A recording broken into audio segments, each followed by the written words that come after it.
Je n'ai et n'aurai qu'une boussole. Vous protéger. Si vous ne décidez pas, rappelez-vous que vous ne déciderez plus.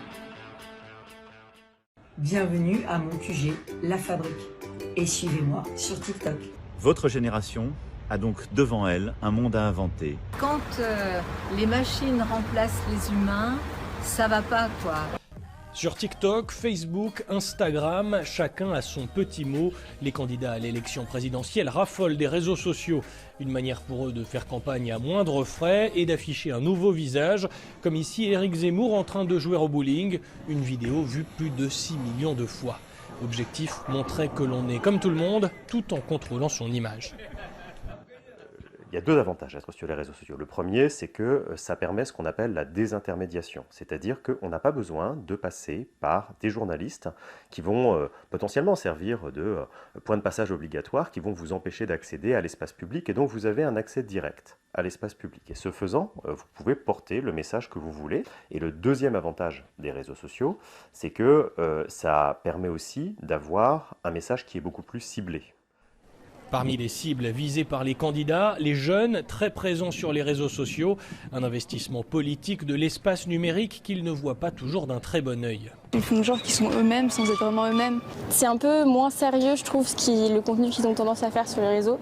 Et du coup, pour nous, on a juste l'impression qu'ils essayent de se mettre, entre guillemets, les jeunes dans la poche. Adieu la spontanéité, bonjour la vidéo scénarisée. Être présent sur les réseaux sociaux est devenu indispensable pour les politiques, surtout en amont d'une élection présidentielle. Twitter parce que c'est l'endroit où se trouvent les journalistes et les personnes qui commentent la politique. Facebook parce que c'est là que se trouve la majorité de la population.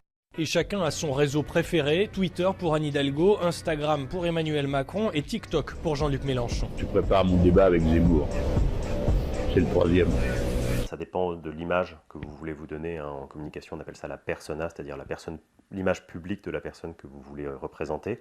Et donc, vous avez, à travers l'usage que vous faites d'un réseau social, à travers les différents réseaux sociaux, la possibilité de construire une persona.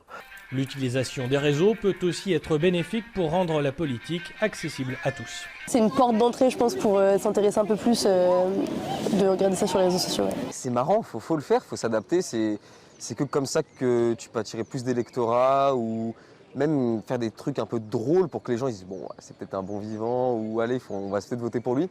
Reste à savoir si les efforts des candidats sur les réseaux sociaux permettront de convaincre et d'encourager les citoyens à voter. Réponse les 10 et 24 avril prochains.